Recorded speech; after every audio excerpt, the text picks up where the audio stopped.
Heureux de vous savoir nombreux à prendre encore ce rendez-vous matinal de Nopinden. Mesdames et messieurs, bonjour et merci Nopinden à vous, Jennifer Sativi. C'est Jam plutôt à vous, Roch-Aurélien. Bon, vous auriez aussi pu dire Nopinden parce que c'est une forme aussi. C'est une forme de salutation. Voilà. Ça veut dire tout simplement bonjour en langue peul.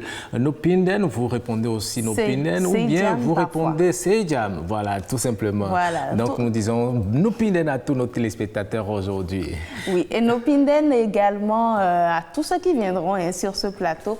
Et chers téléspectateurs, j'espère que vous êtes bien réveillés et confortablement assis. Nous, en tout cas, nous avons de belles surprises pour vous, de belles balades musicales, rigolades et beaucoup d'autres découvertes de débats rock. Absolument, de quoi enrichir votre journée, mesdames et messieurs. Et puisque vous parlez de débat, le sujet à mettre en débat aujourd'hui, il s'agit de la garde des enfants. Est-ce que vous optez pour la garderie ou la domestique pour la garde de vos enfants? Généralement, les débats, les avis sont partagés sur la question. Nous verrons également les avis de nos invités qui seront ici dans quelques minutes dans cette émission pour nous apporter leurs expériences également de cette garde des enfants. Mais avant tout ça, mesdames et messieurs, nous vous aurions fait découvrir justement une merveille du Bénin et aujourd'hui nous vous emmenons à Abomey pour découvrir le musée Klaus Ransborg qui abrite les scories, les objets découverts justement dans les souterrains d'Aguinguento. C'est les merveilles du Bénin.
Et voilà, c'était les objets que vous avez pu voir justement conservés jalousement au musée Klaus Ransborg d'Abomey. Vous êtes en tourisme à Abomey, eh bien ne manquez pas d'y faire un tour. Vous en apprendrez beaucoup sur l'histoire de notre pays, le Bénin, Jennifer. Exactement, hein, beaucoup de choses à apprendre. C'était une période très intéressante, des choses qui ont été conservées. Et voilà, c'est une façon aussi de voyager hein, dans le temps, moi je peux dire rock. Absolument.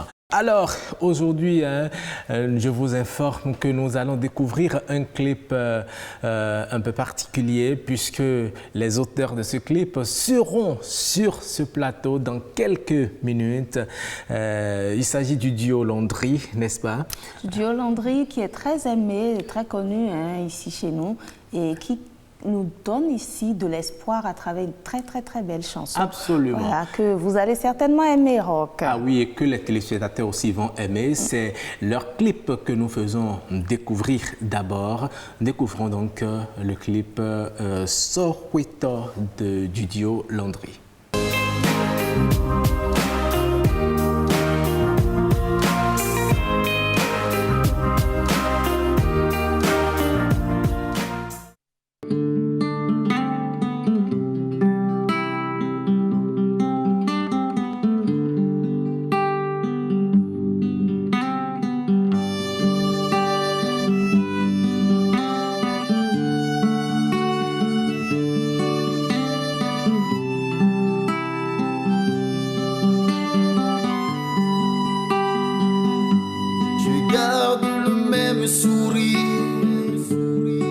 Malgré les obstacles de la vie, je tiens toujours le coup. Je garde le même sourire. Malgré les obstacles de la vie, je tiens toujours le coup. Car je sais d'où je viens, où je vais. Et mes désirs vont se transformer en or un jour.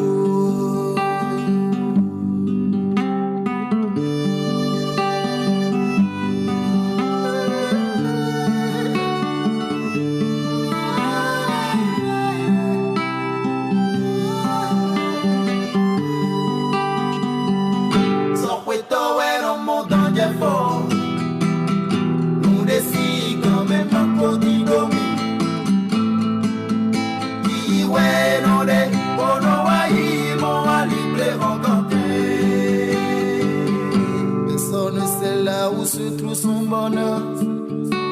Aujourd'hui pourrait être ton jour de chance. Désespère pas, vise encore plus loin et accroche-toi ce que tu sais faire. Fais-le avec amour, car c'est pas encore trop tard. C'est pas encore trop tard, non, non, non. Jour de gloire. Soweto est le monde en effort. Nous décidons quand même à Kodigomi. Iwe nore, kono wa imo wa libre rencontre. Soweto est le monde en effort. Nous décidons quand même à Kodigomi. Iwe nore.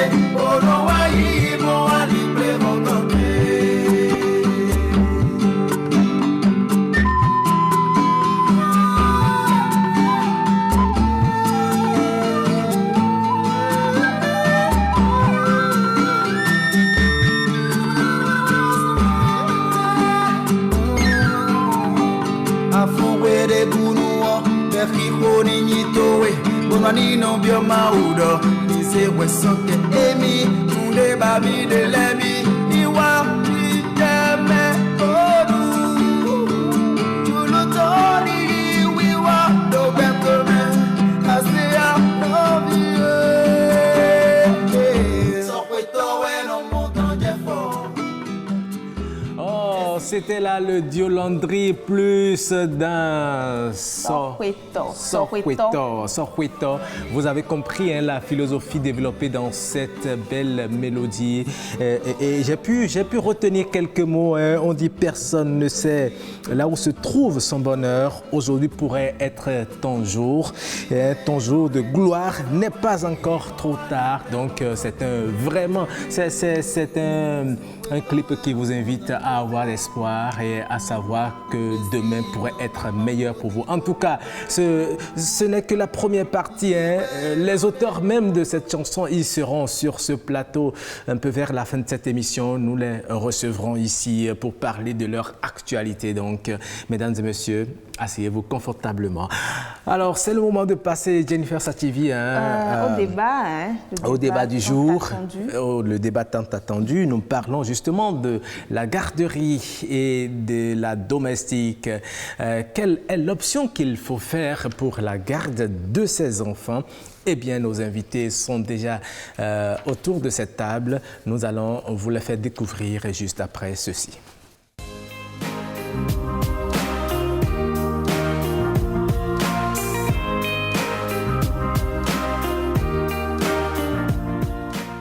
Voilà, ils sont là. Elles sont là plutôt. Oui, parce que généralement, elles sont des femmes. Hein. Quand on parle de la garde des enfants, ce sont les femmes qui sont le plus vues. Ce sont elles qui ont plus de soucis.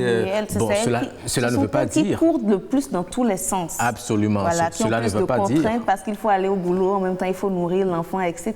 Ah, oui, oui. Non, cela ne veut pas dire, pas du tout. Non, cela ne veut pas dire que les hommes ne se soucient pas de la garde des enfants. Non, absolument pas. d'accord. Absolument pas. Très bien. Et vous l'avez dit, elles sont déjà sur ce plateau. Nous recevons pour ce débat domestique ou garderie, que choisir, une gestionnaire de garderie ROC. Madame Carole Bata, bonjour. Bonjour madame et bonjour chers téléspectateurs. Merci d'avoir accepté notre invitation. Tout le plaisir. Alors, en face, nous avons Roch, une femme au foyer qui a fait son expérience et qui aura à nous dire sur le sujet, Madame Marie-Emmanuelle Semevo Adjibi. Bonjour également à vous. Bonjour madame.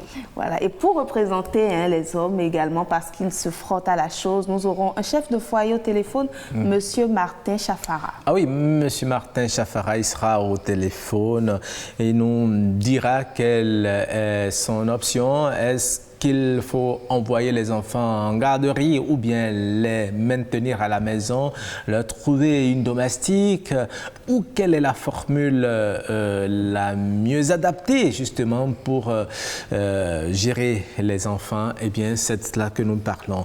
Déjà, je me tourne vers la maman qui est sur ce plateau. Dites-nous déjà, entre la garderie et garder son enfant à la maison, le faire suivre par une domestique, quel est votre choix? Bon, depuis un bon moment, moi j'ai opté pour la garderie. Vous avez opté pour la garderie. La garderie. Et pourquoi? Vous avez une expérience malheureuse avec les domestiques, c'est ça? Ou bien vous n'avez pas du tout voulu? Bon. J'ai eu plusieurs déceptions côté domestique. Ah bon? Parce que j'ai eu plusieurs domestiques. Hein. Ouais. J'ai eu plusieurs domestiques. Elles ont fait quoi? Bon, il y en a, quand tu leur laisses ton enfant, si ce n'est pas pour bouffer le lait de l'enfant, c'est pour ne pas bien suivre l'enfant. On laisse l'enfant casser les choses. On ne s'occupe pas de lui, on s'accroche à la télé ou au téléphone. Il y en a, comment dire... elles peuvent laisser ton enfant et sortir. Quelqu'un peut l'appeler. Il y en a qui se tissent des amitiés dans le quartier. Il peut descendre rapidement, bavarder avec quelqu'un avant de remonter. En ce moment, l'enfant est seul. On ne sait pas ce que l'enfant fait tout seul dedans et ce n'est pas prudent. Mis à part cela, j'ai eu une domestique aussi, par exemple. Elle ne fait que dormir. Elle ne fait que dormir. Elle ne fait que dormir. L'enfant est là, on ne s'occupe pas de lui, elle ne fait que dormir. Des fois, je rentre, je tape, même il n'y a personne pour m'ouvrir. Dis donc. Donc, vous voyez, avec tout ça, il y a d'autres choses aussi, mais de façon ramassée, c'est ce que je peux dire pour l'instant. Mais est-ce à dire que c'est la même expérience que toutes les femmes vivent? Est-ce qu'il y en a qui ne font pas une expérience heureuse de domestique? Si, j'ai fait une expérience heureuse. C'est après elle que j'ai suspendu l'histoire de domestique. J'ai fait une expérience vraiment... Je ne pourrais pas dire qu'elle était parfaite, mais c'est la domestique que toute femme aimerait avoir chez elle. Elle a décidé de partir? Elle a décidé de partir pour pouvoir apprendre un métier. Donc je ne peux pas lui en vouloir. Vous avez été confrontée au choix. Et c'est là que vous avez choisi la garderie? Oui, après qu'elle soit partie, j'ai eu une qui est venue faire 3 jours. J'ai une autre qui est venue faire 3 jours seulement? Oui. C'est que c'est compliqué. C'est vraiment compliqué. C'était un stress pas possible. Il y a une qui est venue, elle a fait 5 jours. Une troisième qui a fait 2 semaines. Et c'est de là que j'ai stoppé. D'accord. Donc, est-ce qu'on peut dire, est-ce qu'on peut dire qu'avec les garderies pour lesquelles vous avez opté, vous avez finalement trouvé la solution tant attendue? Bon, il faut dire que pour un début, et la toute première garderie, c'était pas facile parce que j'étais pas du tout satisfaite. Soit quand je quittais le boulot, parce que dans le temps je travaillais, c'est pas comme maintenant. Quand je quittais le boulot, je venais chercher le petit, il n'était pas prêt, il faut attendre chaque fois. C'est maintenant, ils sont en train de le laver, lui donner à manger. Bon, ça aussi, je comprends. Des fois, je récupère mon enfant, la tenue n'est pas propre, il est tout sale. Dans une garderie? Oui. Il a pris la bouillie. Vous voyez, il y a des bouillies qui ont des couleurs. Bien sûr. Voilà. Donc, la tenue est tachée complètement. Donc, arrivé à la maison, même quand on lave, on n'arrive plus à récupérer la tenue. Donc, c'est pas facile non plus. Ou des fois, l'enfant a fait ses besoins dans sa couche. Parfois, je mets 4 à 5 couches dedans. Je rentre, je vois qu'il n'y a plus de couches et on le laisse dedans, comme ça. on peut quand même acheter une couche et dire à la maman, bon, votre enfant a épuisé ses couches, mais il a fait ses besoins dans la dernière couche, on a dû changer. Ça, on va payer, les enfants sont nos trésors. Mais on le laisse dedans comme ça et la maman et je l'ai récupéré comme ça. Oui. Mais là aussi, on se pose des questions. Est-ce que les 5 couches que vous avez mises dans le sac de l'enfant ont-elles été effectivement toutes utilisées? C'est une grande question qu'on se pose. Oui. Madame, elle sourit. Oui, vous êtes gestionnaire de garderie aujourd'hui. C'est tellement qu'avant d'entrer dans cette vie de garder les enfants, vous avez fait l'expérience des domestiques aussi, ou bien vous n'en avez jamais fait? Non, jamais. Vous n'en avez jamais fait? Non, jamais. Pourquoi? C'est un choix que vous avez fait? J'ai jamais fait parce que avant d'avoir mon enfant, j'étais déjà au travail. Avant de me marier. Donc, vous voyez. D'accord. Donc, lorsque... Mais c'est une chance pour vous que beaucoup de femmes n'ont pas. J'ai eu mon enfant, je n'ai pas rencontré ces difficultés. Mais si vous travaillez avant d'avoir votre enfant, c'est justement la situation qui amène beaucoup de femmes à recourir au service des domestiques ou au service des garderies. Vous auriez pu en avoir.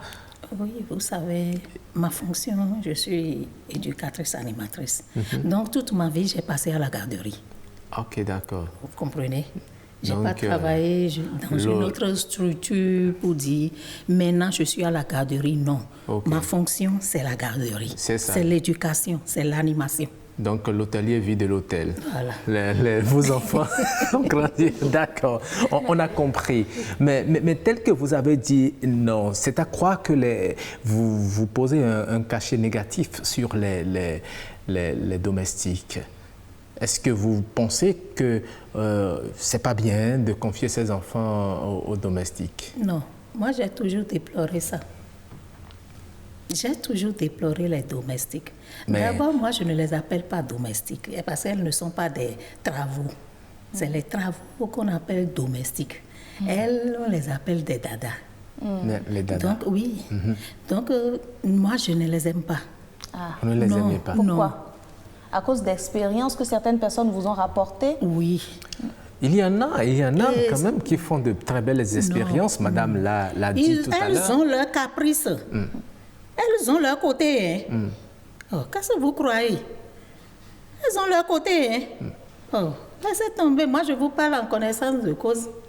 Mais on se rend compte, quand on suit le témoignage de madame, que beaucoup de femmes optent évidemment pour les garderies, mais comme si c'était par dépit. On n'a pas le choix, les domestiques ont leurs caprices, vous l'avez dit, et on confie la garderie avec tout ce que cela entraîne également comme conséquence. Nous avons eu des exemples, l'enfant qui fait ses besoins et qui n'a pas été changé, par exemple. Moi, je vais poser la question à la maman. Est-ce qu'en prenant l'enfant, est-ce que... D'abord, avant de donner les enfants, on doit vérifier leurs couches. Les enfants qui sont dans les couches, là, on doit les vérifier. Ça fait un. Est-ce que ce n'est pas quand l'enfant est en route que l'enfant a fait ses besoins dans la couche? Il faut aussi se poser cette question. Là, c'est des hypothèses pour s'excuser, ou bien c'est généralement ce que vous avancez à partir du moment où la maman n'a pas eu la présence d'esprit de vérifier si l'enfant a fait ses besoins dans la couche. Une fois arrivé à la maison, vous dites, c'est un refrain justement que les promotrices des garderies chantent aux mamans lorsque le lendemain vous venez et que vous leur faites la remarque, ah non, on l'a lavé, on lui a porté une couche neuve. C'est peut-être sur le trajet du retour à la maison qu'il a fait ses besoins. Et comme ça, la maman se tait. Vous savez, quand les animatrices ou la promotrice disent ça, il faut savoir que elles ont vérifié, les animatrices ont vérifié l'enfant avant de le donner. D'accord. Parce que vous savez, l'enfant, vous savez, quand on fait caca dans la couche, ça sent. Donc l'animatrice qui a pris l'enfant avec l'odeur là ne peut pas donner l'enfant comme ça. Mais est-ce que ce n'est pas une réalité? Là, vous parlez de votre institut ou de votre centre, mais est-ce que ce n'est pas une réalité? Parfois, les animatrices dont vous parlez sont peut-être distraites ou un peu trop occupées et arrivent, sans le faire exprès, peut-être à négliger ces enfants et les conséquences sont là. On dit qu'une animatrice est occupée à la garderie, c'est le travail, la garde des enfants. Mais dit plutôt distrait. Oui, distraite. Plutôt mais ça arrive, vous êtes d'accord que ça arrive? Ça arrive. Mais ces animatrices dont vous parlez, que je mets entre guillemets, est-ce qu'elles ont toutes reçu des formations comme vous dites, vous avez reçu une formation. Mais généralement, ce sont les domestiques qui aussi atterrissent justement dans ces garderies. Et c'est comme ça, on les appelle les dadades justement dans ces garderies également. Elles n'ont pas la formation requise, donc elles ne peuvent pas avoir certains réflexes. Non, vous savez pourquoi il y aura des domestiques qui iront à la garderie? Moi, je ne crois pas. Oui, le promoteur ou bien la promotrice de la garderie, si elle ou il n'a pas les moyens de recruter des professionnels, eh bien, il peut s'offrir les services des domestiques qu'on peut payer, qu'on peut sous-payer, par exemple, pour faire le travail. Je ne crois pas. Vous n'avez pas encore vécu cela? Non. En tout cas, de toute ma carrière, moi, je n'ai pas encore vu ça quand même. Bon, on comprend, vous défendez votre non, corporation. c'est pas ça. Oui, mais beaucoup parlent aussi de vous savez, toutes les expériences ne sont pas heureuses dans les garderies. Les promotrices qui embauchent les animatrices là, nous les formons, même quand on les recrute, et nous savons qu'elles ont reçu une formation avant de venir. Nous aussi, nous mettons notre expérience dedans. D'accord, très bien. Madame, avez-vous l'impression que, puisqu'aujourd'hui vous avez fait l'option de la garderie, après vos multiples déceptions, est-ce que vous avez l'impression que les tatas qui gardent vos enfants dans les garderies ont toutes reçu des formations et prennent soin pas seulement de vos enfants, mais de tous les enfants qu'on amène dans le centre? Bon, tout de suite, et là où je suis tout de suite, là je peux dire que je suis vraiment fière de la garderie de mon enfant. Bon, on comprend, si vous ne le dites, pas comme parce ça, que j'ai eu à vous changer. craiez. Non, pas du tout, je suis vraiment sincère. Je suis vraiment sincère. Quand je vais récupérer mon enfant, il est tout propre et pire, il ne veut pas rentrer. Ah bon? Il ne veut pas rentrer parce qu'il est habitué au tata. On le traite bien, il mange bien, il s'amuse bien. Il est épanoui, en fait, c'est ça. Donc, ça va. Actuellement, ça va. Mais ce n'est pas toujours le cas. Vous avez donné des exemples tout à l'heure de quelques autres garderies. Oui, où j'ai été vraiment déçue. Ça, c'était la toute première garderie. Après, il y a eu une seconde que j'ai laissée. Et je suis maintenant à la 3e garderie. Et je suis avec cette garderie-là bientôt 2 ans. Donc, la femme est obligée, dans certains cas, de parcourir un certain nombre de domestiques et de garderies pour pouvoir, enfin, finalement, trouver sa pointure, comme on dit. Exactement. Mais est-ce que c'est toujours évident? Ça n'a pas été facile, mais on est obligé de faire avec parce que côté domestique, moi, j'en veux plus. Vous n'en voulez plus? J'en veux plus. J'ai vraiment fait une croix là-dessus. J'ai dit niet. Mais si ce n'est que, bon, ces observations que vous avez faites, elle regarde la télé, elle est sur son portable, vous auriez pu lui parler et puis elle va se ressaisir. En fait, ou bien vous craignez d'autres choses. Non, c'est pas que ça. En fait, ces tatas-là, en griffe, comme je dis, madame, quand elles viennent, vous voyez, vous n'avez plus d'intimité chez vous. En fait, c'est ça, il n'y a plus d'intimité, vous n'êtes plus à l'aise avec votre conjoint ni avec vos enfants. Il y a des débats aussi, il faut discuter, il faut rentrer dans la chambre pour parler à voix basse. Vous voyez, c'est compliqué. Mais il y a des jours où on a envie d'être détendu, à l'aise chez soi. C'est vraiment important. Et parfois, quand vous sortez avec votre petite famille, vous les laissez peut-être à la maison. Parfois, nous, on sortait avec elle. Mais des fois, on se dit, bon, on a besoin de sortir avec les enfants. Mais quand vous la laissez à la maison, vous craignez, vous dites, mais comment ça va se passer? Avant de sortir, il faut verrouiller la porte de la chambre, du salon, et ranger vos affaires. Chaque fois quand elles sont là, vous voulez par exemple descendre, voir quelqu'un en bas rapidement. Il faut fermer la porte, ranger vos porte-monnaies. C'est compliqué, c'est des choses que moi, j'arrive pas à faire. Donc je me dis, du coup, la paix du cœur, elle est vraiment importante, elle a du prix. Mais l'autre problème également auquel on fait face, c'est le coût, Madame Bata. Beaucoup de femmes ont envie, comme Madame, de s'offrir le service d'une garderie, mais on se dit ce n'est pas pour moi parce que je n'ai pas les moyens de payer ces centaines de mille par an. Vous savez, alors au marché, c'est parler d'argent. Hein? Si tu sais que ton enfant, tu veux mettre ton enfant à l'aise, mais tu sors le paquet. Mais le parent qui n'a pas les moyens et qui est contraint, par exemple, d'être au boulot, il peut pas, elle ne peut pas se déplacer avec son enfant et aller au boulot. Est-ce que vous ne voyez pas qu'il y a un côté social de la chose? Vous êtes aussi femme et vous devez pouvoir comprendre. Mais en ce qui concerne le social, il y a des parents qui viennent. Et vous savez, le coût qu'on a écrit sur les fiches là, il y a des parents qui viennent et qui nous demandent de leur diminuer un peu. Et on le fait. Moi qui suis ici, j'ai des parents des parents qui payent la totalité. Mais j'ai des parents aussi à qui j'ai diminué. Est-ce que c'est fait exprès, dire la totalité pour que quand même négocier après, donc dire un certain prix, je ne dirais pas exorbitant, quitte à diminuer par la suite?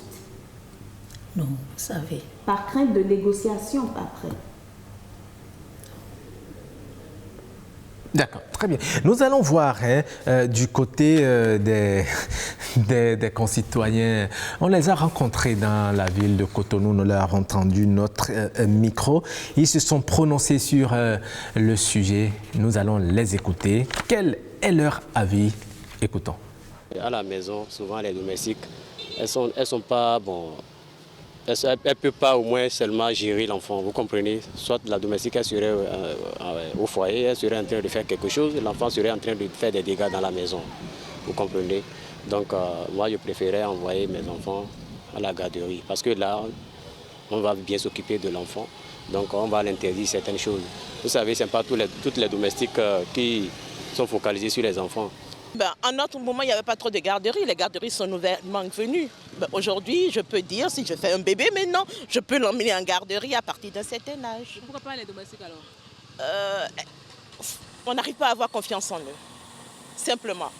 Elles sont souvent inhumaines avec nos enfants. Voilà. Parce qu'elles se disent que ce n'est pas leurs enfants, elles ne leur ont pas fait. Alors, comment est-ce qu'elle va me laisser la madame en train de partir et puis on bâtonne nos enfants avant qu'on y ait... Pardon, quoi. Franchement, au cas où nous aurons nos mamans, nous-mêmes, on peut leur confier nos enfants.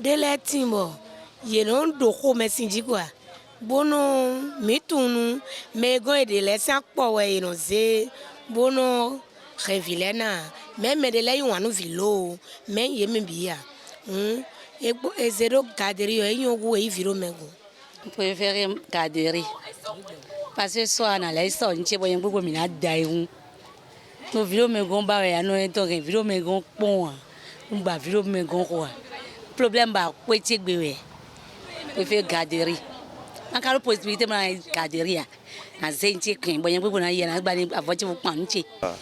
Si tu es avec quelqu'un et que vous êtes ensemble, tu peux avoir une domestique parce que tu dois aller faire quelque chose forcé. La femme aussi doit aller faire quelque chose, donc tu dois avoir une domestique parce que ça surveille les enfants. Mais si dans le cas contraire que tu n'as personne, tu es obligé d'amener ton enfant aux garderies. Parce que on surveille ça pour toi. Voilà. Madame, vous avez suivi les réactions. C'est vrai que beaucoup optent pour la garderie. Elles ont parlé surtout des côtés néfastes des domestiques. Finalement, mais pourtant, il y en a qui continuent de solliciter les services des domestiques. Est-ce que c'est parce qu'elles n'ont pas les moyens de payer les garderies ou bien il y a des exceptions? Non, il y en a aussi. Il y a des femmes, si elles continuent de solliciter des services des domestiques, c'est pas... Je donne un exemple. Je travaille dans une banque. Oui. Vous savez, quand vous êtes caissière, par exemple, à la banque, on vous dit que la sortie, c'est à 18h30. Oui. Mais vous ne vous levez pas à 18h30. Alors, vous devez faire le point. C'est autour de 20h. 20h, même 22h. Parfois, il y en a qui rentrent très tard. Mais la garderie ferme, par exemple, à 19h ou 19h30. Vous allez faire comment? À cette heure-là, dans cette tranche d'heure-là, qui va garder les enfants? Oui. Donc, c'est pour ça, c'est justement en faisant ces calculs que certains sont obligés de souffrir le martyre et de composer avec les domestiques. Mais quelque part aussi, est-ce que ce n'est pas par besoin d'aide? Parce que pour la jeune maman, peut-être, qui a pas mal de travaux à faire, et etc., lorsqu'elle va à la garderie toute fatiguée, vous avez donné l'exemple d'une caissière tout à l'heure qui rentre toute fatiguée, est-ce qu'elle a le temps de vraiment faire d'autres travaux dans la maison? Est-ce que quelque part ce n'est pas pour pallier cela? Justement, j'en venais. C'est aussi pour ça, parce que quand tu rentres fatigué, c'est difficile de faire face aux travaux et ménagers. Donc, la domestique est là pour t'aider et apporter son aide. En même temps, surveiller l'enfant pour que tu ne sois pas trop acculé à faire plusieurs tâches à la fois. Donc, il y en a. Il y a des femmes, elles sont vraiment obligées. Elles sont obligées. Donc, voilà. Dans ce cas, est-ce qu'il faut combiner les deux ou est-ce qu'il faut opter rien que pour la garderie et faire ses travaux après? Non. Moi, je pense combiner les deux dans quel sens? Combiner les deux au cas où. Moi, je pense, par exemple, si j'étais à la place de cette dame-là, si j'ai un enfant de moins de 2 ans et que je dois prendre une domestique nécessairement, l'enfant qui a moins de 2 ans, je préfère l'emmener à la garderie. Parce que laisser un enfant à bas âge à une domestique, ça craint, je ne pourrais pas.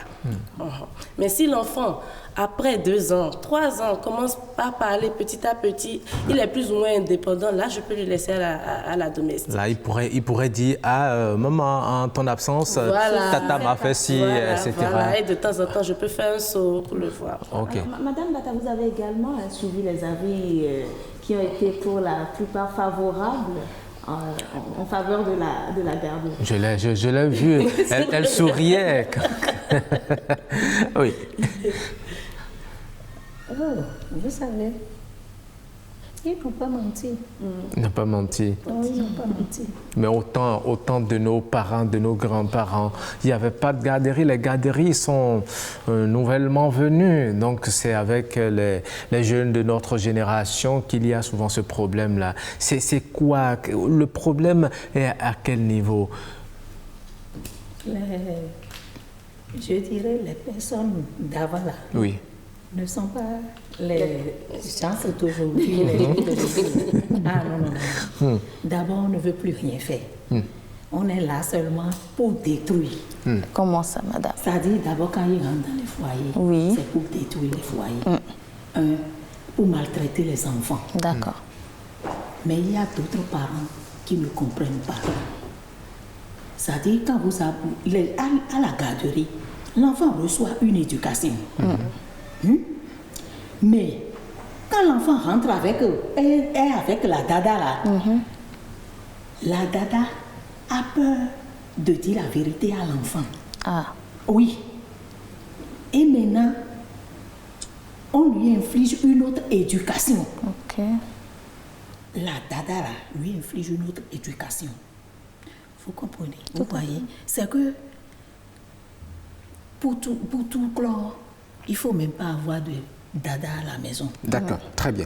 Nous allons voir si c'est le même avis chez l'homme que nous recevons dans cette émission. Monsieur Chafara Martin, il est chef de famille, il est déjà en ligne. Bonjour, Monsieur Chafara. Bonjour, monsieur Rock. Ouais. Nous parlons aujourd'hui de la garde des enfants. D'abord, je voudrais déjà savoir, vous avez opté pour la garderie où vous maintenez vos enfants à la maison et puis vous leur avez pris une dada, une domestique. Merci, monsieur le journaliste. Faut dire que j'aime pas trop la garderie, moi, personnellement. Ah. J'en ai déjà fait l'expérience. Pas forcément dans un établissement reconnu par l'État, tel que ça se fait dans le privé. Monsieur Chafara, on ne vous entend pas très bien. Vous avez dit que vous n'aimez pas la garderie parce que vous avez fait une malheureuse expérience, c'est ça? Voilà. Et je disais que ce n'était pas forcément avec une structure organisée, reconnue par l'État, puisque c'est le privé qui s'en occupe aujourd'hui dans notre pays. Oui. Mais j'avais quand même sollicité à 2 reprises déjà des femmes, des jeunes filles qui devaient prendre soin de mes enfants. Je sais tout ce que ça m'a coûté. Et depuis 10 ans, 7 ans, 10 ans, je n'ai plus jamais songé à le faire, puisque les conséquences négatives étaient beaucoup plus énormes que ce que j'en ai tiré de positif. D'accord. Quelles sont ces conséquences, M. Chafara? On peut les savoir? Très bien, puisque c'est un secret professionnel. Les conséquences étaient que tout ce qui était préparé a fait manger aux enfants. D'ailleurs, n'était pas préparé, n'était pas servi à temps, préparé à temps et servi à temps.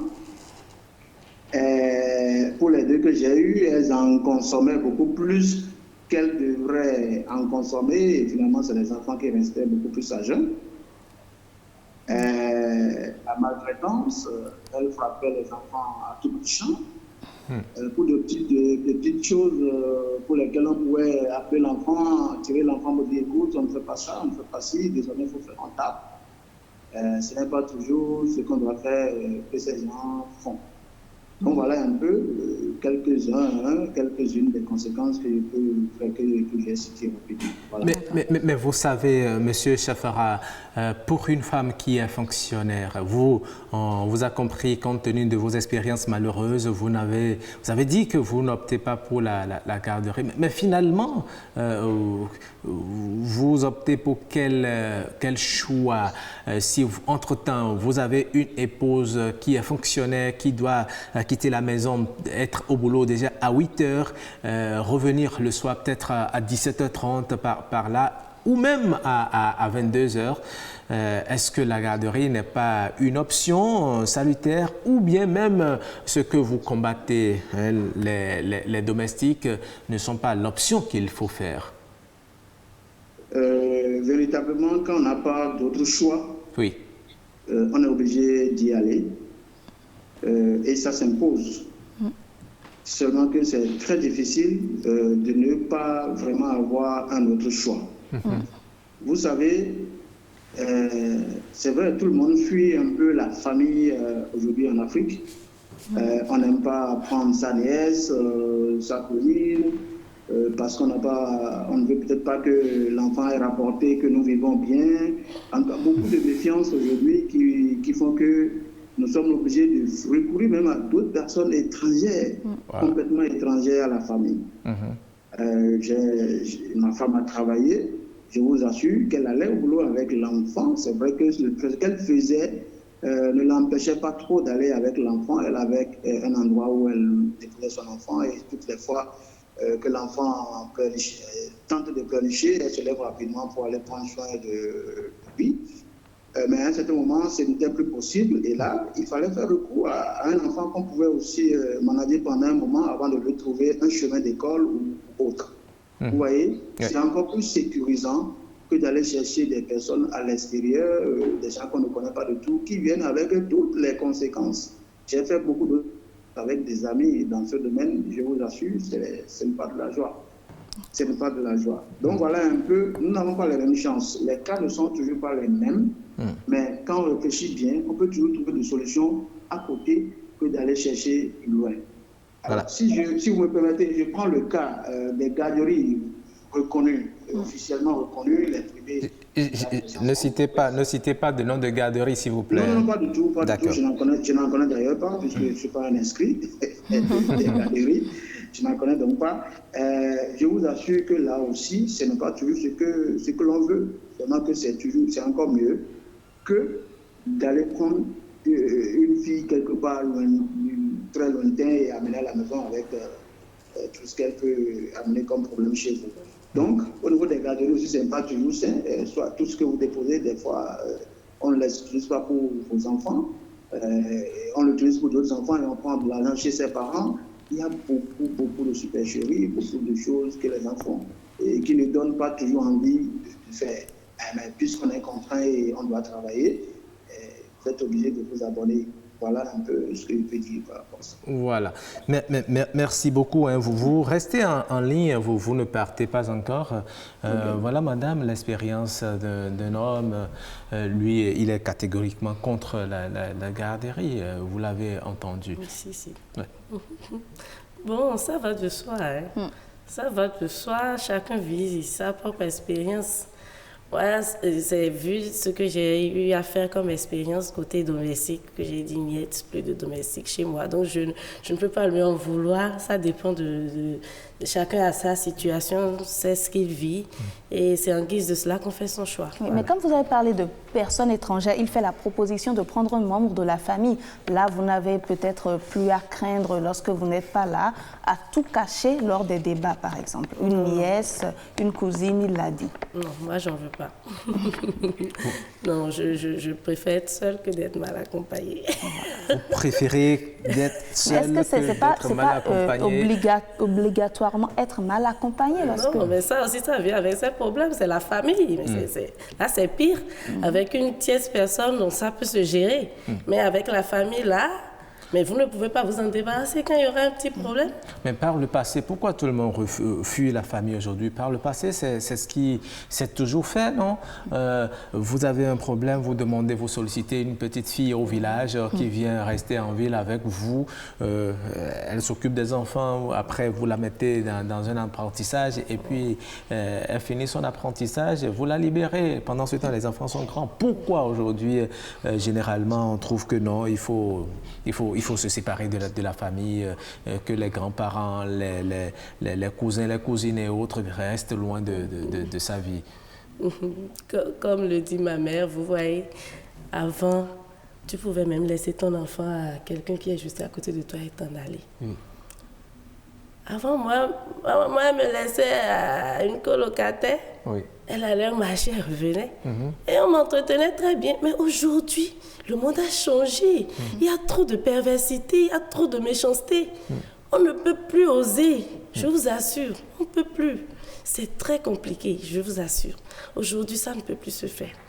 C'est vraiment compliqué. Nous allons également recevoir l'avis de Mme Bata. Notre expert au téléphone, le chef de famille, a parlé des fournitures qui sont détournées, beaucoup de supercheries. On vous donne une liste de fournitures que vous donnez, que vous achetez, mais qui sont réparties entre les enfants et ensuite on vous en redemande.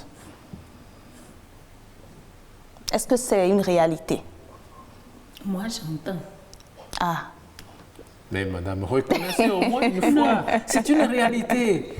Parce que toutes les mamans, toutes les mamans ne viennent pas avec les fournitures qu'il faut.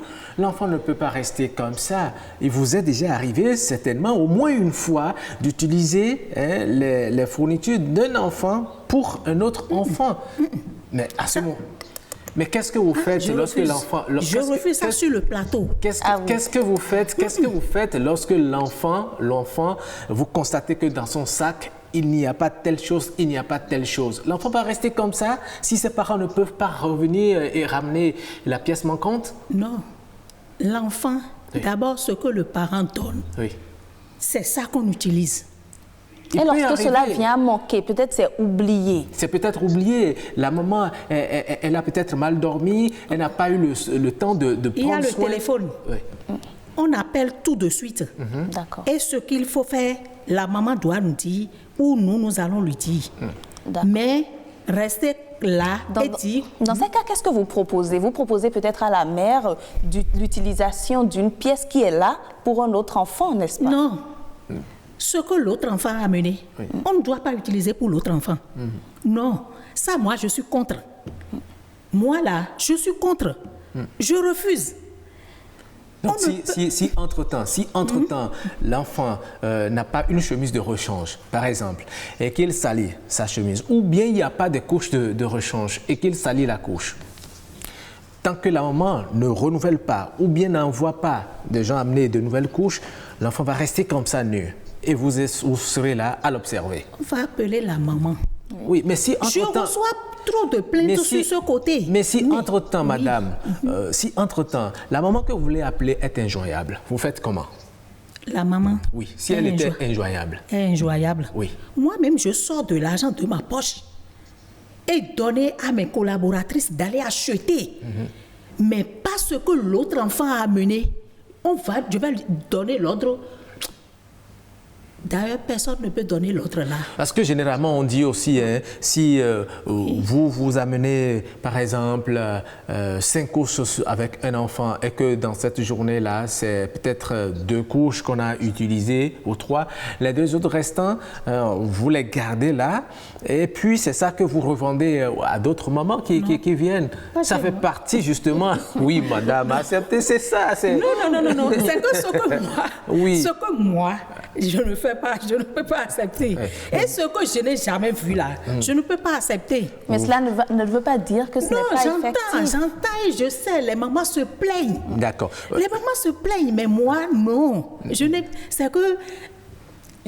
Vous avez parlé de somnifères. Oui. Vous avez parlé de couches. J'entends tout. Oui. Mais je n'ai jamais vécu ça. D'accord, très bien. Nous allons passer à la lecture de quelques messages très rapidement. Il y a Madame Claire Rougan Ayemona qui a dit ceci. Une bonne garderie avec un environnement propre et attrayant, un personnel formé et un sens élevé de responsabilité par rapport à la garde d'un enfant coûte bien cher pour le simple fonctionnaire béninois. Hommes et femmes qui a plus d'un enfant. La promotion de la femme au travail en lien avec la protection de l'enfant passe aussi par le développement des garderies publiques. Des garderies publiques accessibles aux parents à revenus moyens. Les garderies actuelles, dans leur majorité, sont privées et constituent encore un luxe pour beaucoup de parents qui n'ont pas d'autre choix que de se contenter des bonnes, avec tout ce que cela comporte comme insuffisance et risque. Un autre message de Boniface Nyolanfou qui dit « Il faudra en arriver à des garderies subventionnées par l'État pour l'accessibilité des coûts. Voilà un défi pour l'Institut des femmes. Certes, il s'agit d'un défi collectif, mais particulièrement pour les femmes. Autrefois, elles étaient vouées au ménage. Aujourd'hui, le marché du travail a évolué avec plus de femmes professionnelles et actives au travail rémunéré. Et il y a Dr Komla Agossou qui dit ceci, 2 fléaux entre lesquels il faut choisir, il faut faire un choix, pas simple.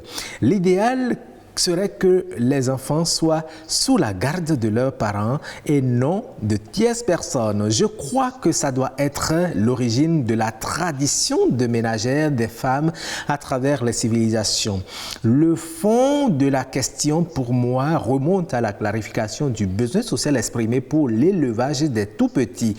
Ensuite, seulement viennent les moyens à utiliser. Ceci pourrait présupposer même un bouleversement total au fonctionnement de la société. Cela passe donc par un choix de politique à travers des canaux convenables. Il en résulterait soit le retour au rôle de parents éleveurs ou de tierces personnes intermédiaires. Je ne crois pas que nous ayons fait un jour au Bénin un de ces choix. Actuellement, la tierce personne s'est juste imposée sans que nous n'ayons un autre mot à dire et sans que nous n'ayons cherché à en parler. Anyway, tout le reste est une question de moyens financiers pour des résultats, pour le moment, pas très différents. D'autres qui m'ont précédé ont déjà évoqué les possibilités de subvention des garderies pour en faciliter l'accès au plus grand nombre. Mais cela ne répond pas forcément aux aspirations profondes des foyers béninois qui n'auraient pas été préalablement consultés sur le sujet. Gisèle Dantinon nous dit « La mobilité de la femme dans le milieu professionnel oblige les parents à trouver une autre alternative pour la garde des enfants. Il est souhaitable de confier cette tâche à des professionnels comme les garderies dont les activités sont encadrées par la loi. En cas de difficulté, ces garderies seront mises face à leurs responsabilités. Ceci implique un coût forcément, mais il y a une autre alternative que bien souvent nous occultons. Nos grands-mères, nos mamies, mémés sont des nounous hors pair. Il est mieux de leur confier les petits-enfants. Cela rassure qu'on va bien s'occuper d'eux. On a l'esprit tranquille et on va en toute sérénité à nos activités. Je déconseille fortement de confier les petits-enfants à des domestiques ou bien des bonnes. C'est parfois l'occasion de corruption de mœurs. Mon expérience m'a montré que ces bonnes ne sont pas toujours bonnes. Voilà, les bonnes ne sont pas toujours bonnes. Et on parlait de la garderie et des domestiques. On est sorti de ce champ. On parle maintenant de la promotion des garderies publiques et également de confier la garde des enfants aux grands-parents.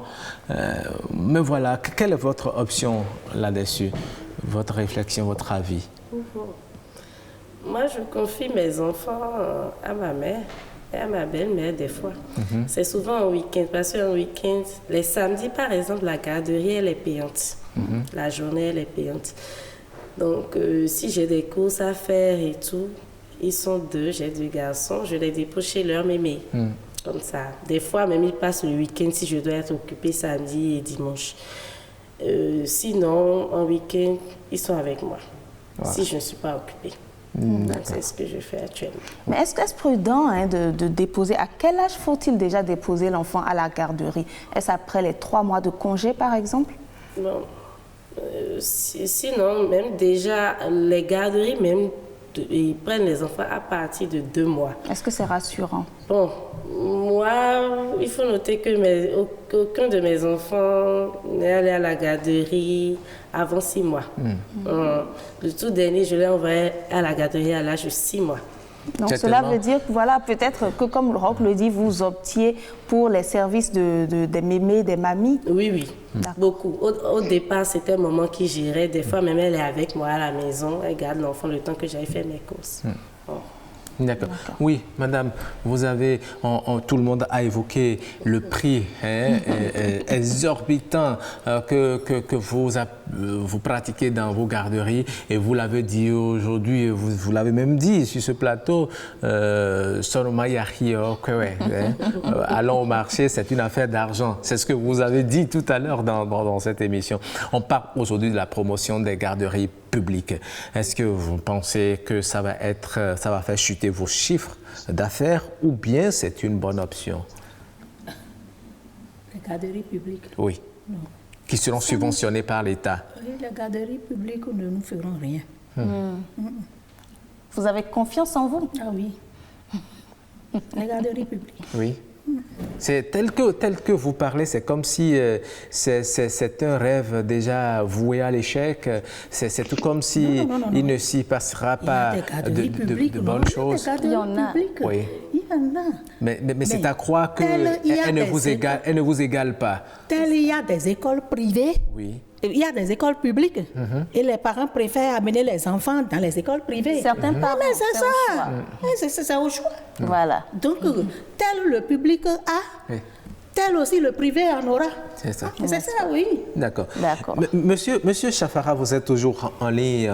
On parle de promotion de garderies publiques. Est-ce que ce n'est pas une solution à la chose? Mais madame dit tout à l'heure que, tel qu'il y a des garderies publiques, il y aura toujours des garderies privées que les gens préféreront certainement. Est-ce que ça vaut la peine de créer des garderies publiques? Oui, vivement, moi je le souhaite, parce que ça va résorber un peu ceux qui n'ont véritablement pas de beaux moyens, tel qu'on le dit, puisque affaire de privé, c'est les beaux moyens. Ça c'est clair, avec une expérience que nous avons, que ce soit au niveau de la maternelle, des primaires, toutes les catégories d'enseignement. Nous savons ce que ça vaut à envoyer son enfant à l'école privée. Ça vaut de l'or. Donc, ce n'est pas tout le monde qui a les moyens d'envoyer ses enfants là-bas. Alors, donc, tel que ça se passe déjà au niveau des établissements que nous reconnaissons, c'est la même chose. C'est la même manière que ça va se passer au niveau de la garderie. C'est-à-dire ceux qui ont de gros moyens iront au niveau des privés. Il n'y a même pas à faire de concurrence, hein. C'est que chacun connaît son chemin. Donc, personne ne doit avoir peur par rapport à ça. Et moi, je le souhaite vivement. Il faut que l'État arrive, il faut qu'on en arrive là. Puis si nous voulons véritablement faire travailler les femmes, puisque qu'on le veuille ou non, c'est les femmes qui en souffrent.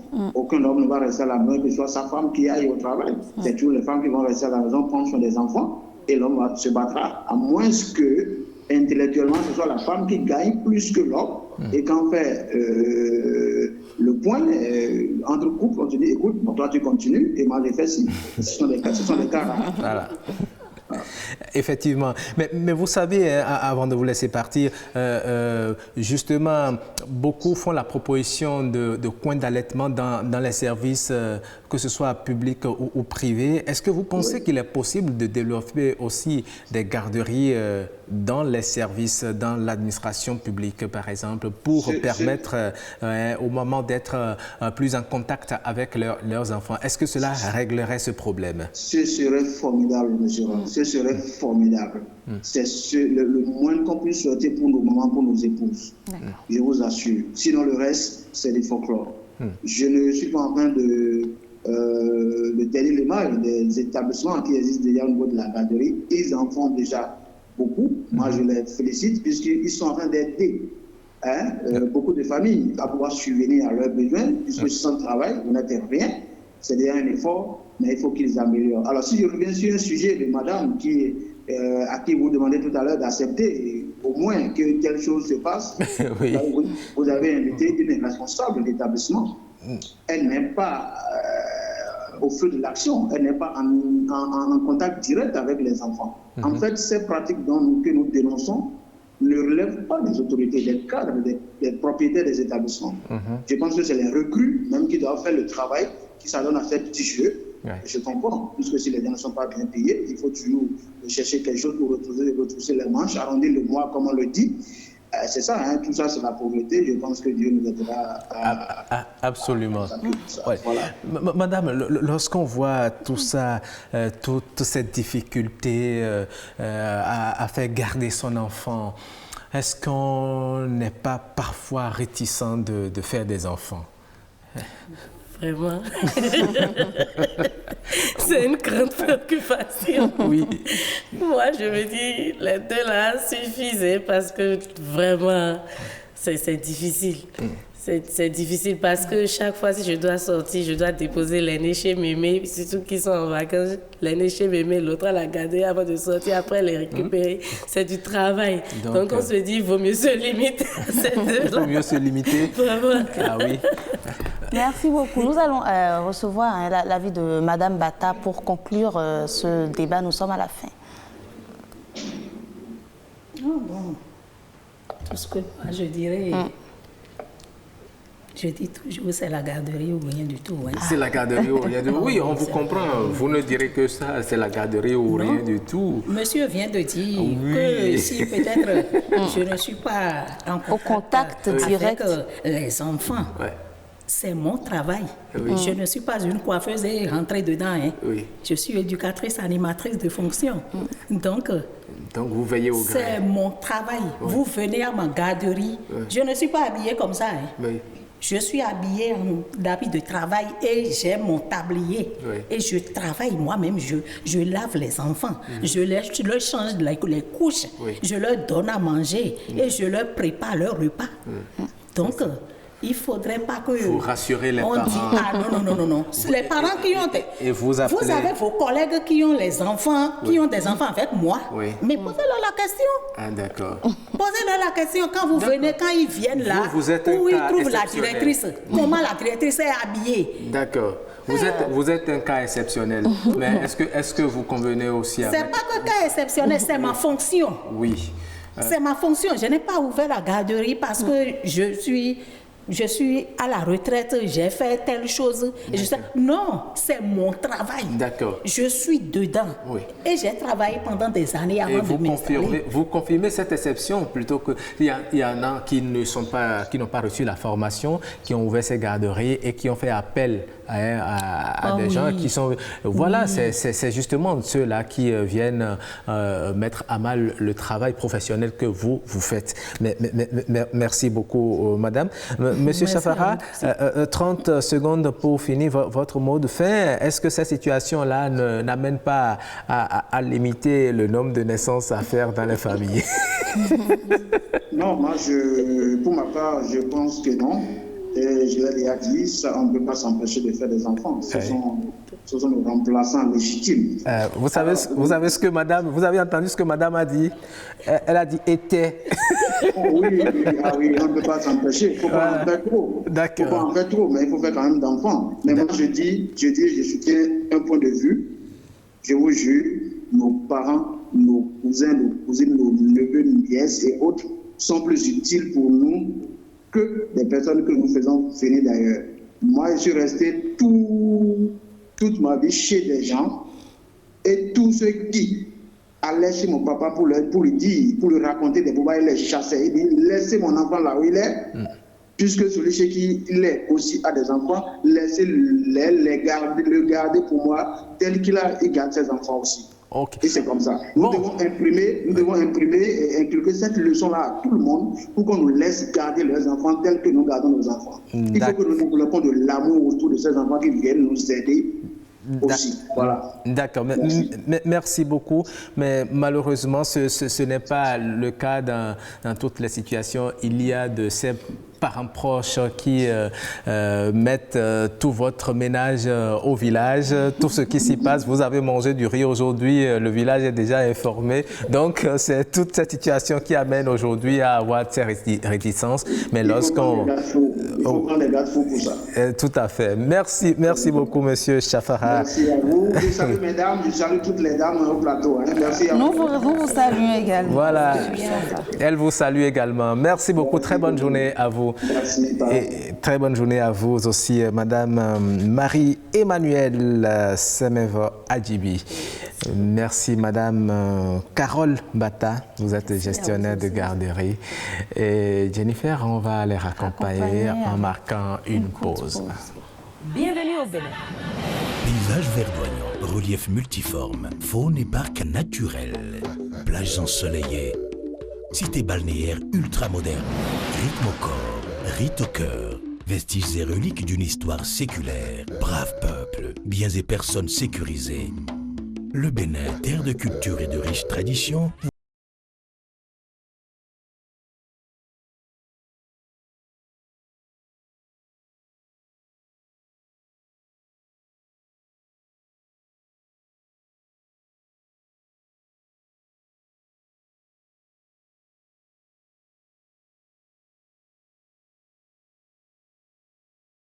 Donc, merci beaucoup. On revient sur ce plateau après cette pause. Mesdames et messieurs, nous allons directement vers les us et coutumes pour découvrir encore aujourd'hui une us et coutume des Peuls, justement.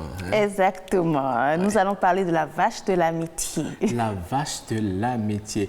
Hier, nous avions parlé de la réserve. De la réserve chez les Peuls. Chez les Peuls. Et vous avez pu noter que le Peul a beaucoup de réserves. Il ne doit pas s'asseoir en public et avec sa femme. Il ne doit pas manger en public avec sa femme. Il y a tellement de choses que le Peul se réserve de faire qui n'est pas commun, qui ne sont pas communs aux autres, j'allais dire. En tout cas, nous allons découvrir aujourd'hui encore le symbole de la vache, de l'amitié en milieu Peul, c'est dans us et coutumes.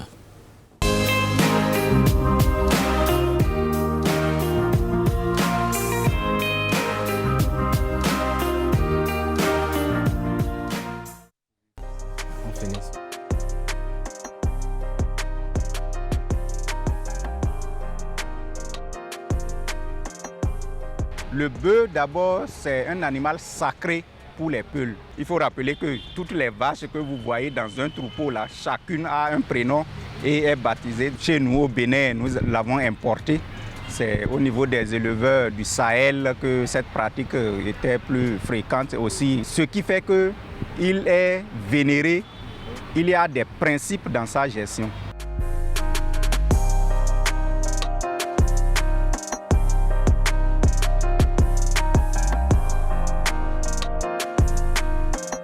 Il y a des principes pour traire le lait. On ne traite pas le lait d'une vache n'importe comment. Il y a des principes au-delà de l'hygiène qu'il faut autour. Il y a aussi, par exemple, le côté par lequel il faut traire le lait. On ne traite pas le lait du côté gauche de la vache. Il faut le traire du côté droit. Au départ même, dans l'ancien temps, les éleveurs n'acceptaient pas qu'on chauffe le lait de leur vache parce qu'ils se disaient que lorsque vous chauffez le lait des vaches, les veaux meurent.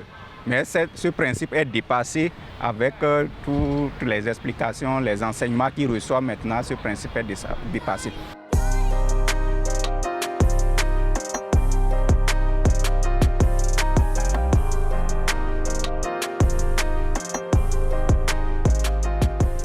Un éleveur n'égorge pas le bœuf en temps normal. C'est pour cela que c'est rare de trouver des bouchers parmi les éleveurs. Pourquoi? Parce que l'éleveur d'abord, c'est quelqu'un, c'est comme si c'est lui qui donne la vie. Il entretient la vie de ses bœufs. Et puis, c'est lui qui traite le lait. En milieu peul, on dit, on ne mélange pas le lait et le sang. C'est pour cela que vous allez voir beaucoup d'éleveurs, par exemple, qui n'aimaient pas manger la viande de bœuf, n'aimaient pas manger la viande parce qu'ils se disent qu'ils consomment du lait. Donc, il ne faut plus consommer de la viande. Donc, c'est pour cela que l'éleveur ne va pas prendre le couteau pour égorger son bœuf. Ah oui, hein? Ah, merci beaucoup, hein, Oruja Goudi, pour toutes ces explications. On a compris. Hein. La vache, le bœuf sont très importants pour le peul, justement. Ah oui, quelque chose que vous avez pris, un animal. C'est comme le bœuf est comme un membre de la famille. Un membre de la famille pour le peul. Tout à fait. C'est pour cela que lorsque vous vous en prenez à un bœuf de son troupeau, eh bien, il est prêt à en découdre avec vous. En tout cas, nous disons merci à Oruja Goudi pour toutes ces explications. Et comme hier, nous allons rester toujours en milieu peul. Nous avons fait cette option cette semaine de vous faire découvrir justement les réalités des milieux peul. Nous allons passer au prénom africain.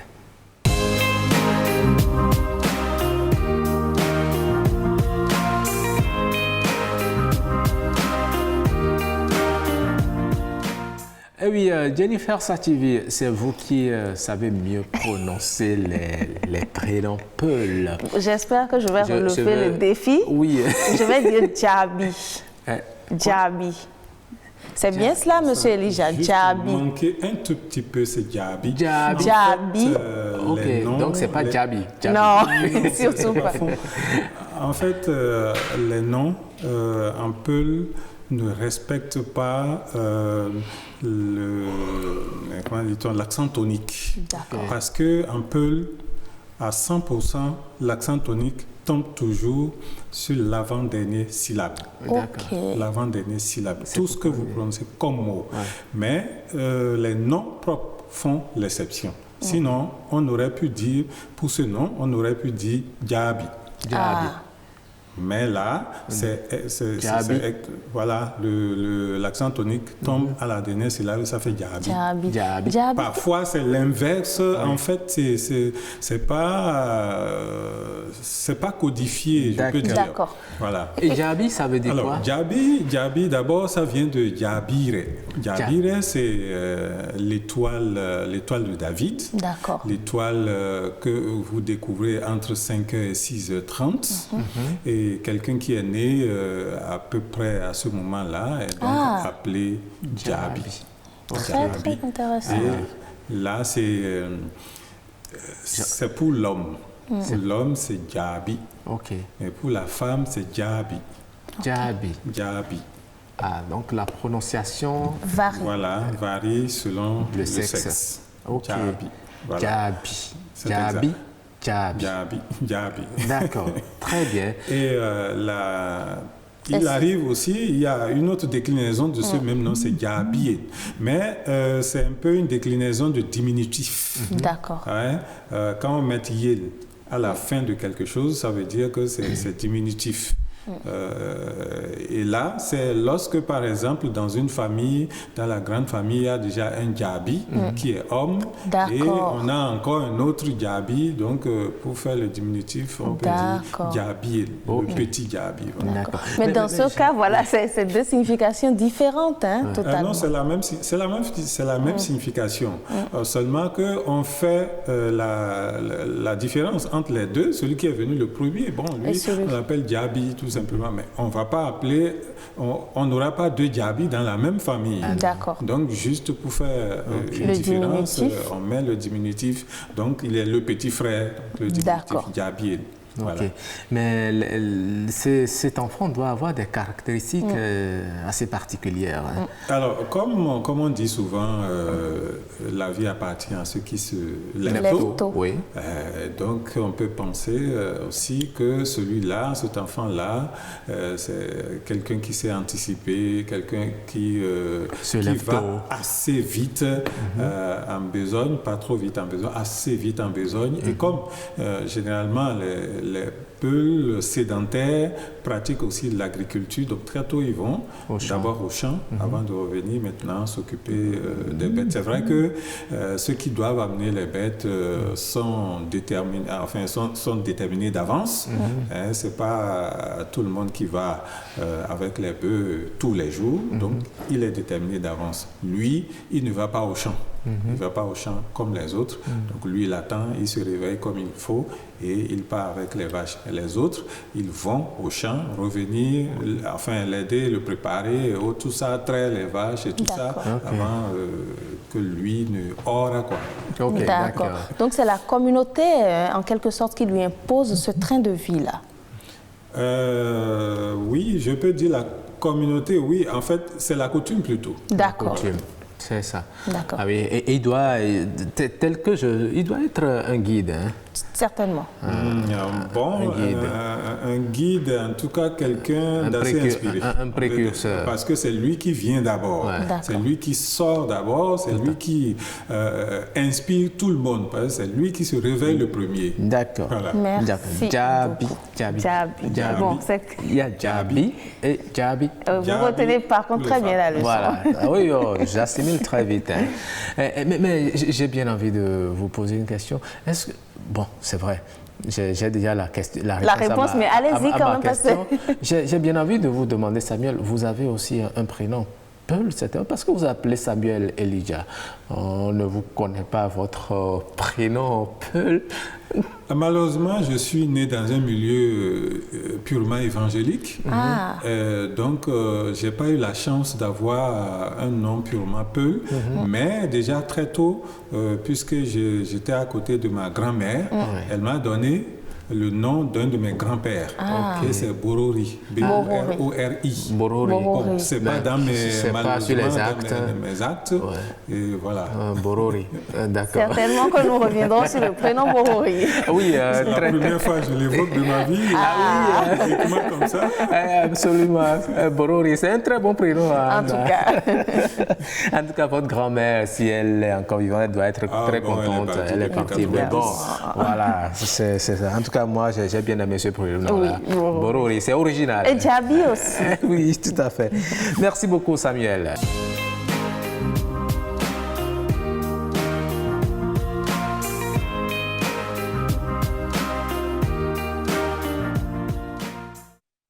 Et voilà, ils sont là, le duo Landry Plus, c'est comme ça on les appelle.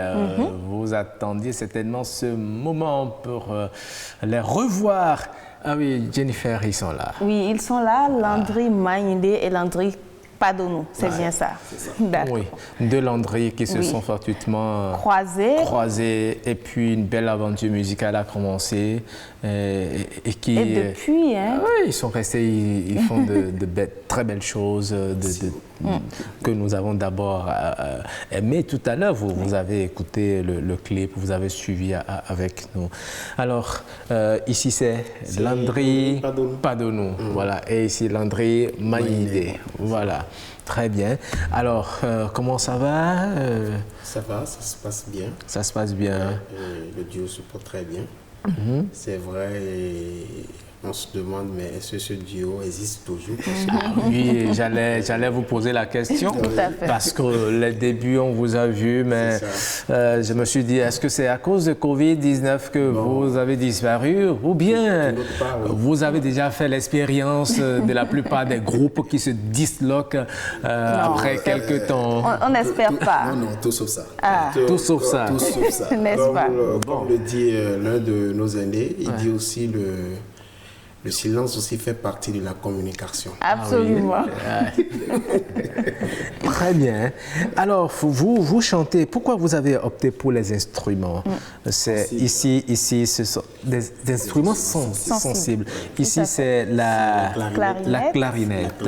Ah oui, je peux toucher, hein? Oui, allez-y. La clarinette, vous voyez ça? Oui. La clarinette, c'est... Ah ouais. Il faut avoir du souffle pour...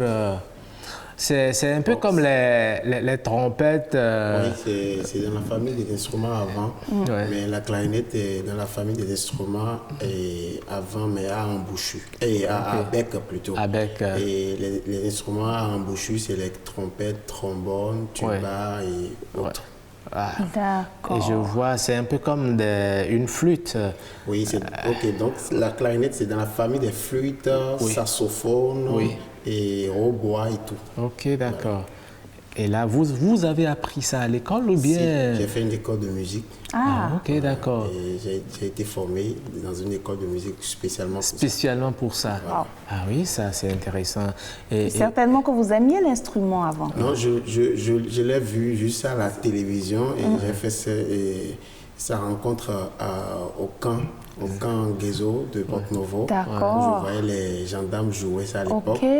C'est l'instrument même qu'il a choisi. C'est l'instrument qu'il a choisi. On peut dire. Donc voilà, en tout cas c'est toute une histoire. Il connaît très bien l'histoire. Oui. Pour ça, il a dit. On aimerait bien la connaître aussi. C'est une longue histoire. C'est une longue histoire, mais je vais d'une façon ramassée. En fait, quand je venais à l'école de musique en 2009, c'était pour faire la musique, mais je ne savais pas où j'allais. Je ne savais pas ce que j'allais choisir. Et une année est passée, je n'ai pas pu faire un bon choix. Je vagabondais dans les instruments. Et un jour, j'ai un ami qui me disait, bon, je fais cet instrument. Tu peux pas te joindre à moi. Mais quand je voyais l'instrument, c'est d'abord compliqué. C'est compliqué, effectivement. Ça vous donne des mots de tête, là. Il y a tellement de... C'était comme de la langage chinois. Voilà. Et je me suis dit, bon, comment je vais m'en sortir avec ça? J'essaie d'aller hors des autres instruments. Toi, tu me mets encore dans ce qui est encore compliqué. Et il a dit, en tout cas, il faut quand même faire l'effort d'y aller. Et j'ai fait l'effort, mais ça n'a pas vraiment marché. Ça n'a pas marché. Et le professeur aussi m'en veut vraiment. Et en tout cas, il m'en veut d'un côté positif. Mais c'est après des années que j'ai pu comprendre que c'est parce qu'il voulait que je... Alors, vous avez opté plutôt pour la guitare. Il y a une histoire derrière ou c'est juste un choix? La guitare que j'ai dans ma mère, c'est une guitare classique. D'accord. Bon, moi, la guitare aussi vous a choisi? Oui. Parce qu'on a presque les mêmes histoires et on a quelque chose en commun. Donc voilà. Moi, c'est une longue histoire. On dirait presque des jumeaux, finalement. Moi, en temps normal, l'homme propose, Dieu dispose. Et en temps normal, je ne devais pas être un musicien. C'est un miracle. D'accord. Dans ma famille, ça étonne beaucoup de personnes. J'ai été vulgarisateur, j'ai été peintre, j'ai été mécanicien, j'ai été pas mal de... Bon, voilà. Donc, le destin, comme on le dit... Pas vulgarisateur professionnel. C'était juste professionnel, hein. Ah bon? Ah oui, j'ai fait 3 ans de formation, moi. Ah oui? Oui. C'est un métier qui nourrit son homme. Ah oui, effectivement. Et comment vous avez atterri finalement en musique comment? Bon, c'est une longue histoire. Comme on le dit, raison pour laquelle aujourd'hui, moi je dis aux gens qui ont de difficultés à croire que le destin existe. Bon, le destin ne marche jamais. Au départ, moi je rêvais d'être un peu comme vous. Mais oui, les situations de la vie ont fait que... Voilà. Mais vous voilà, vous êtes à la télé, voilà, vous apparaissez. D'où le destin. Non, pas seulement la télé, je mange avec les grands maintenant. D'où le destin. En tout cas, nous avons vraiment envie ce matin de profiter de votre art, de votre savoir-faire. Qu'est-ce que vous nous proposez aujourd'hui déjà? Bon, tout à l'heure, on a vu nos mères ont été là avant nous. Donc, on va essayer quelque chose. On va les dédier un morceau qui est intitulé Maman Chérie. Maman Chérie. Voilà. Oh, les femmes, elles sont à l'honneur grâce au Audio Landry Plus. Ouais.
avons eu la chair de poule. Vous avez vraiment fait plaisir aux mamans. Oui. C'est ça, hein? C'est une spéciale dédicace à toutes les mamans, à toutes les mères qui nous suivent actuellement. C'est du groupe, le duo Landry Plus. Avant de revenir à votre actualité, pour finir, j'aimerais savoir déjà comment se fait la collaboration entre vous, très rapidement.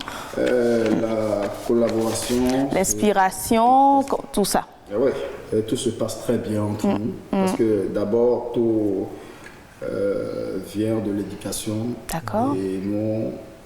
tout d'abord, la nature nous a formés et les parents aussi ont eu à contribuer. Effectivement.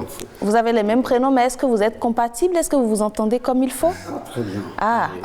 Il n'y a pas de... Moi, je sais pas que c'est moi qui suis le grand frère. Je ne fais pas d'enfant parce que ce qui nous lie est plus que grand frère. Absolument. Voilà, l'humilité avant tout. Et quels sont vos projets actuellement? Des concerts en vue, des clips en vue? Et tout de suite, je dirais que tout se passe dans le silence. Tout se passe dans le silence. Vous voulez nous réserver de grandes choses. Ah oui, en tout cas, nous avons hâte, franchement. De découvrir. Franchement. En tout cas, il faudrait que la surprise soit de taille. Ah oui, il le faut. Effectivement. Comme on le dit en fait, Guinobi Wadoma. N'est-ce pas?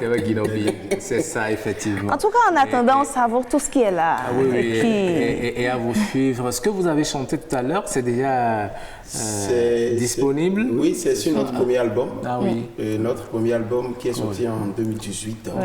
Voilà, donc l'album de 12 titres. Super. Dont le premier titre est Afrimi. Et aussi Sokoto. Et dans l'album, il y a Sokoto qui est connu de tous.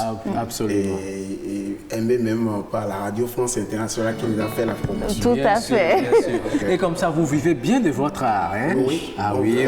Parce que c'est un métier. Hein. Vous recevez des invitations. Il y a même des personnalités VIP qui vous invitent. Vous en êtes témoin.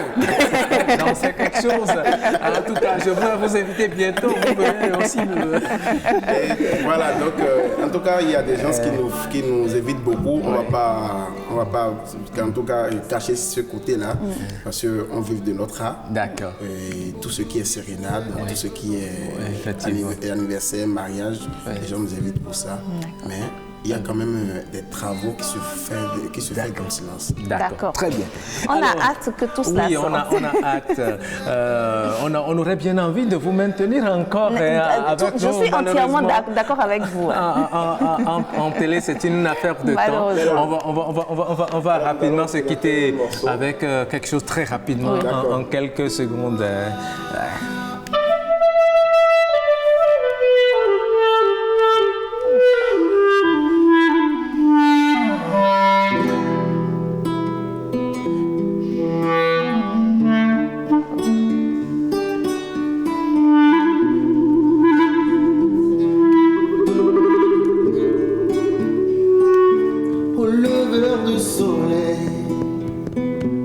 Chacun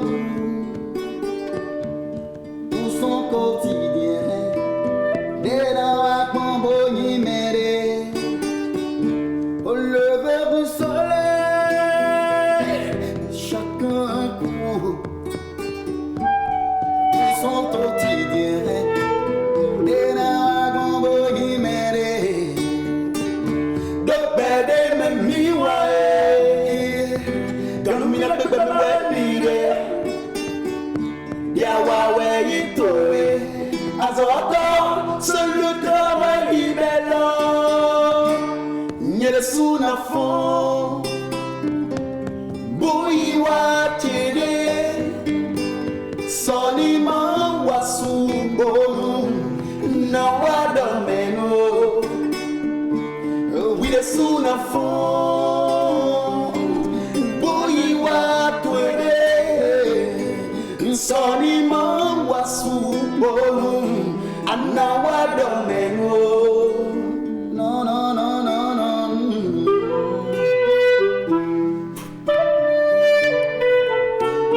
mawa domengo so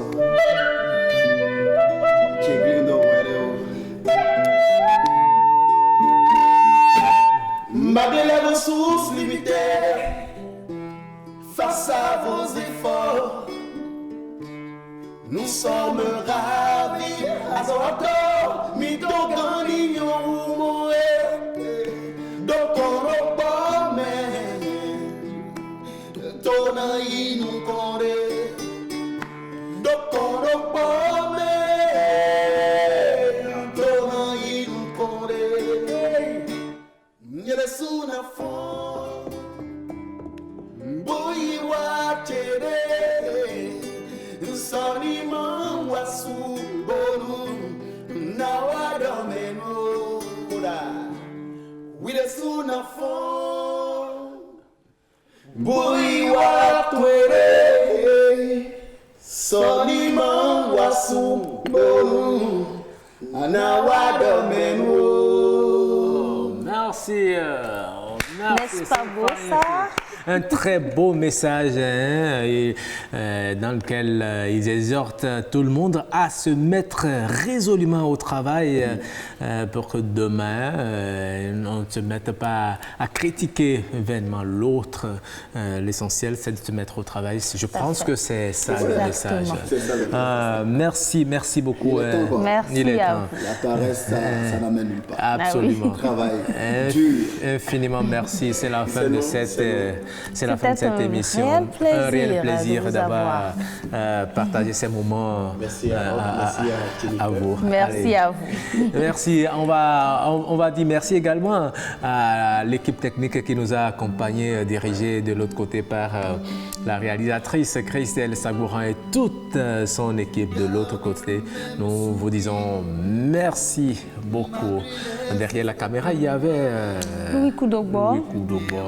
Et puis au son, il y avait Armel Houedanou. Absolument. À la réalisation, Christelle Sagouran et à l'infographie, Terence Bata. Voilà.